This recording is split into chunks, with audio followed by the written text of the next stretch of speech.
My partner controlled every single dollar I spent for 6 years. Want to know what the first thing I bought was when I secretly built my own fortune? I'm standing in Cartier on 5th Avenue, and the sales associate is wrapping a $47,000 diamond necklace in their signature red box. My hands are shaking, but not from fear. From pure electric freedom. In my purse is a credit card attached to a bank account my partner doesn't know exists. An account with $253,000 that I earned completely on my own. And tonight I'm going to leave the receipt in his precious expense ledger where he tracks every penny I spend. Right next to the entry where he made me justify a $12 salad last week. Let me show you what financial abuse looks like when you're living in a penthouse. From the outside, my life with Cameron looked perfect. Luxury apartment in Manhattan, designer clothes, expensive restaurants. His friends thought I had it made. A successful hedge fund manager boyfriend who took care of everything. They didn't see the ledger. Cameron introduced the expense tracking system 6 months after I moved in. He called it our financial planning tool. Said couples who managed money together stayed together. Every purchase over $10 required a receipt and a justification entry in the shared spreadsheet. Every single one. The spreadsheet had columns: date, amount, category, justification, approved/denied, approved or denied. Like I was submitting expense reports to my boss, not living with my partner. It's just smart money management, Cameron said when I questioned it. We need to track where our money goes. Except it wasn't our money. It was his money. I'd given up my marketing job when we moved in together because he said his income was enough for both of us. Said I should focus on supporting his career and managing our home. I was 31 years old, asking permission to buy coffee. The justifications got more humiliating over time. Receipt: Starbucks, $6.75. Justification: needed caffeine for grocery shopping. Status: approved with note, use home coffee maker next time. Receipt: Sephora, $43. Justification: replacing finished foundation. Status: denied, last purchase was 6 weeks ago, should last longer. Receipt: Barnes & Noble, $28. Justification: 3 books for personal reading. Status: approved with note, limit 1 book per month going forward. He controlled everything. The apartment was in his name. The credit cards were his. Even my phone was on his family plan. I had a small allowance deposited into a checking account he monitored. $500 a month for personal expenses. Anything over that required advance approval. $500 in New York City. That barely covered basics. When I suggested getting a part-time job, Cameron's face went cold. Why? Am I not providing enough? Are you ungrateful? It always turned into my failure to appreciate what he gave me. His friends' girlfriends were jealous. Cameron treats you so well, they'd say at dinner parties where he'd order my food without asking what I wanted. You're so lucky. Lucky. I felt like a well-dressed prisoner. The worst part wasn't the tracking. It was the random audits. Cameron would suddenly decide to review our spending and go through my purse looking for receipts I hadn't logged. If he found one, even for $2, it became a whole thing. This is about trust, he'd say. If you're hiding small purchases, what else are you hiding? I learned to keep every receipt. To log everything immediately. To ask before buying anything remotely questionable. I stopped seeing friends because meeting for lunch meant justifying the expense. I stopped buying books because he said the library was free. I stopped existing as an independent person. And somehow I'd let it happen gradually. First it was, let's combine finances. Then, let me handle the bills. Then, just run purchases by me. Until one day I woke up and realized I couldn't buy shampoo without permission. 6 months ago something inside me snapped. Cameron denied a $15 haircut. Said I could trim my own bangs at home. I was standing in our marble bathroom with nail scissors, crying, trying to even out my hair. That's when I saw myself clearly. A grown woman with a master's degree, crying over a $15 haircut in $1 million apartment. I didn't have money. But I had a skill Cameron had always dismissed as just a hobby. Before Cameron, I'd done freelance graphic design on the side. Nothing major, just small projects for friends' businesses, logo work, social media graphics. Cameron thought it was cute. Your little design projects, he'd call them. He never saw it as real work because it didn't make real money. Not his kind of money. That night with the scissors, I remembered something. I had an old laptop buried in the back of our storage closet. From before I moved in. Cameron had never asked me to get rid of it because he didn't see it as valuable. I dug it out the next day while he was at work. It still worked. I spent a week researching while Cameron thought I was meal planning or whatever he assumed I did all day. I learned about Upwork, Fiverr, 99 Designs. Places where freelancers found clients. The problem was identity. Cameron monitored my email, my bank accounts, everything. If I started getting payments, he'd know immediately. I needed a completely separate financial identity. I went to the library using the excuse that I was returning books. Used their computer to create a new email address under a pseudonym. Riley Morrison, graphic designer. Then I walked to a different bank, one Cameron never used. Opened a basic checking account with $50 from my monthly allowance. The account was only in my name. They didn't need to know about Cameron. My hands shook signing those papers. Felt like betrayal. Felt like freedom. I was terrified Cameron would somehow find out. That the bank would send mail to our apartment. But I'd set everything to paperless and used the library's address as backup. Over the next 2 weeks, I built a portfolio website using a free template. Simple, professional, showcasing design work I'd done years ago. I set my rates low to get started. Logo design for $150. Social media package for $300. I submitted my first proposal on Upwork at 2 in the morning while Cameron slept. A small business needed a logo redesign. Budget, $200. I didn't win that one. Or the next 5 I applied for. But the 7th proposal got accepted. A bakery in Portland needed menu designs. They'd pay $175. I did the work late at night on that old laptop, headphones on, sound turned down. When Cameron asked what I was doing up, I said I was reading. He never checked. The payment hit my secret account a week later. $175 minus Upwork's fees. About $148. It was the first money I'd earned in almost 2 years. I sat in our bathroom at 3 a.m. looking at that bank balance on my phone and cried. The second project came faster. Then a third. I raised my rates slightly. Started applying for bigger projects. Within 3 months, I had a steady stream of work. Small businesses, startups, the occasional larger corporate project. I was making about $2,000 a month. Cameron had no idea. He saw me doing exactly what I'd always done. Cooking, cleaning, managing the apartment. Being available when he wanted company. But late at night and early in the morning, I was building something he'd never see coming. The secret account grew. $5,000. Then $10,000. Each deposit felt like adding bricks to an escape ladder. I got smarter about it. Created a completely separate online presence. Riley Morrison had her own Instagram showcasing design work, her own LinkedIn with fake but believable job history. If clients video called, I'd schedule it during Cameron's work hours and use the library or coffee shops. Coffee shops. I'd justify those expenses in Cameron's ledger as personal time or meeting a friend. He never questioned them because $6 for coffee was within my allowance. What he didn't know was I was making $500 while I was there. By month 6, I was earning more than my allowance. I cut my actual spending to almost nothing and funneled everything into savings.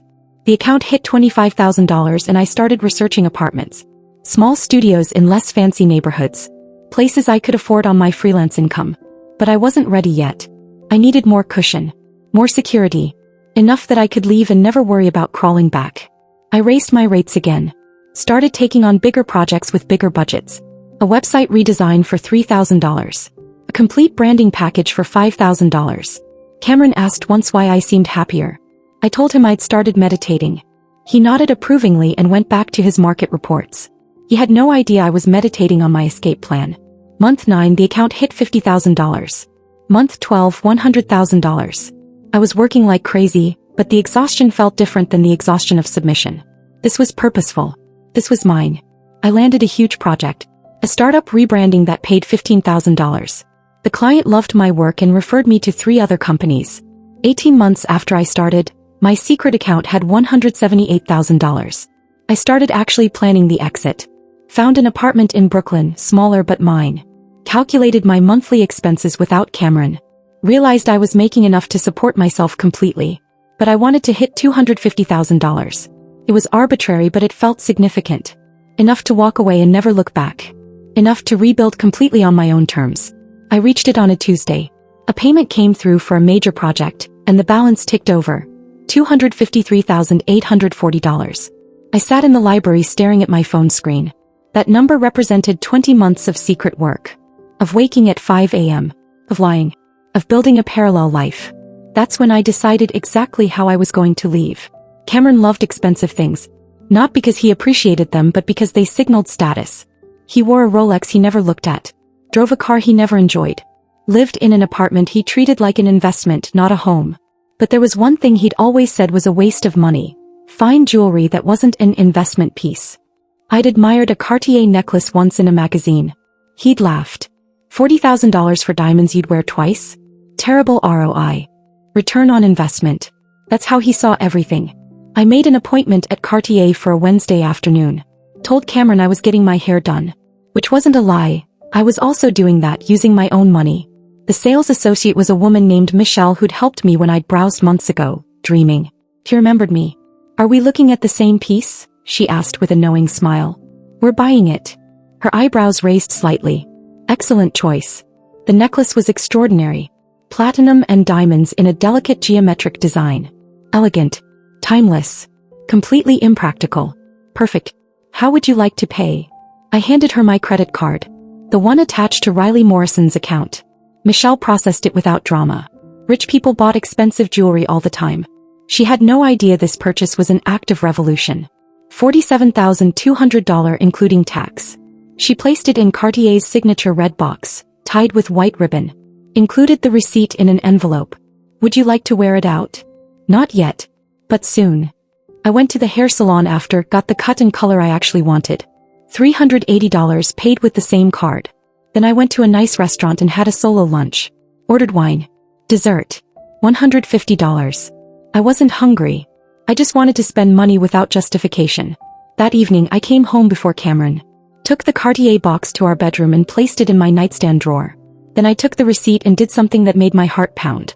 I opened Cameron's precious expense ledger on his desk. Added a new entry in my section. Date. Today's date. Amount. $47,200. Category. Personal. Justification. Freedom. Status. I left it blank. Then I placed the itemized receipt right on top of the ledger. I made dinner like always. We ate like always. Cameron talked about his day like always. After dinner he went to his office to check a few things. That's when he'd typically review emails and occasionally the expense ledger. I was in the living room pretending to read when I heard it. What the fuck? Cameron appeared in the doorway holding the receipt, his face red. What is this? A receipt. For $47,000? At Cartier? What did you buy? A necklace. He stared at me like I'd spoken another language. You bought a $47,000 necklace? With what money? This isn't our credit card. No, it's mine. Yours. You don't have money. Where did you get this card? I set down my book. Looked at him calmly. I earned it. Earned it? How? Are you stealing from me? Did you open a card in my name? No, Cameron. I've been working. Freelance graphic design. For almost 2 years. I've made about $430,000 total. After expenses, taxes, and the necklace I have about $206,000 left. He just stood there mouth open. Processing. That's impossible. You're home all day. I would have known. I worked while you slept. While you were at the office. During all those coffee shop trips you approved in your ledger. His face went through several emotions. Confusion. Anger. Then something else. Calculation. Hey, this is actually good. For $100,000, we should move that into our investment account. I can manage it properly, get better returns than whatever you're. No. What? It's not our money. It's my money. And I'm leaving. The calculation face turned back to anger. Leaving? Don't be ridiculous. Where will you go? You can't afford to live in New York without me. Actually, I can. I make about $12,000 a month now. My clients are happy. My business is established. I've already signed a lease on an apartment in Brooklyn. Brooklyn. He said it like I'd said prison. You're going to leave this. He gestured around our luxury apartment. For Brooklyn? Yes. Because of a stupid expense tracker? This is insane. Fine, you don't need to log your expenses anymore. Keep your little design business. But this is your home. This is your home. I've been a guest who needed permission to exist. He threw the receipt down. I gave you everything. A beautiful home, security, a life most women would kill for. And this is how you repay me? By sneaking around, lying, hoarding money. You gave me a beautiful cage. I built my own key. I moved out that weekend while Cameron was at a work conference. He'd left still believing I'd come to my senses and be there when he got back. Instead, he came home to half-empty closets and a note. The note was simple. I took what was mine. The furniture is yours. The life is yours. I'm free. My new apartment in Brooklyn was 1 bedroom, 650 square feet, with old hardwood floors and a window that overlooked a community garden. It cost $2,400 a month. Less than half what I was contributing to Cameron's place in utilities and groceries that he tracked. I furnished it slowly, intentionally. Each piece chosen because I liked it, not because it matched some aesthetic or investment strategy. The Cartier necklace sat in its red box on my dresser for 2 weeks before I wore it. The first time I put it on was for a video call with a major client. A branding project worth $35,000. I wore a simple black shirt and $47,000 of diamonds. The client complimented it. Beautiful piece. Thank you. It's my favorite thing I own. Because it wasn't really about the necklace. It was about what it represented. That receipt in Cameron's ledger was my declaration of independence. The necklace was physical proof that I'd done what he said was impossible. I'd built something valuable while he wasn't looking. While he was busy tracking my coffee purchases, I was building a business that made his control irrelevant. Cameron tried calling for weeks. Then the calls turned angry. Then they turned into lawyer letters about marital assets. Except we weren't married. And I hadn't taken anything that was his. The apartment was his. The furniture was his. I'd taken my clothes, my old laptop, and my freedom. His lawyer had no case. The final letter from his attorney demanded I return the $47,000 spent on frivolous luxury purchases made with hidden marital funds. My lawyer's response was simple. Ms. Morrison earned all funds independently through legitimate freelance work. She owes your client nothing. Further harassment will result in a restraining order. That was 8 months ago. My business has grown beyond what I imagined. I hired a virtual assistant. Raised my rates again. I'm selective about projects now, only taking work I find meaningful. Last month I made $28,000. This month is trending higher. I joined a women's business group in Brooklyn. Met other women who'd escaped various forms of control and rebuilt their lives. We meet monthly, share struggles and victories. One woman asked me what the turning point was. When did I decide to leave? I told her about the haircut, the scissors, seeing myself in that bathroom mirror. But really it was earlier. It was every time I logged a receipt and felt a little more of myself disappear. Financial abuse is invisible from the outside. People saw Cameron's money and thought I was lucky. They didn't see the ledger, the justifications, the slow erosion of autonomy. They didn't see that I couldn't buy tampons without approval. That I had to explain why I needed deodorant when the old one wasn't completely empty. That I calculated every interaction with friends based on whether I could justify the cost. That's not love. That's ownership. The necklace was my first purchase, but it wasn't the most important one. The most important purchase was the laptop battery that died and needed replacing. I bought a new one for $80 and didn't ask anyone's permission. It was the apartment lease I signed alone. It was the business insurance I bought to protect my growing company. It was the therapy sessions I started attending to process 6 years of financial trauma. Each purchase was practice for autonomy, for trusting my own judgment about what I needed and wanted. I still have Cameron's ledger entry printed out. The one with freedom as the justification. It hangs in my home office now, framed. A reminder of where I was and where I am. Sometimes potential clients ask about my business origin story. I tell them a version that sounds professional. I started freelancing and it grew from there. But the real story is this. I built a secret fortune dollar by dollar while someone controlled my access to basic dignity. And I used that fortune to buy back my own life. The necklace gets compliments when I wear it to business meetings or out with friends who know the story. But they don't know the full weight of it. That $47,000 wasn't just about diamonds. It was about proving something to myself. I could earn money. I could manage money. I could make decisions about money. Without permission. Without justification. Without fear. I am 33 years old and I can buy coffee without explaining why. I can get a haircut when I want one. I can work as much or as little as I choose. I can spend $47,000 on something beautiful and impractical and not owe anyone an explanation. That's not wealth. That's freedom. And it's worth more than any number in any account. If you made it to the end, drop a comment if you've ever felt controlled financially or if you've broken free. Your story matters. I read every single comment.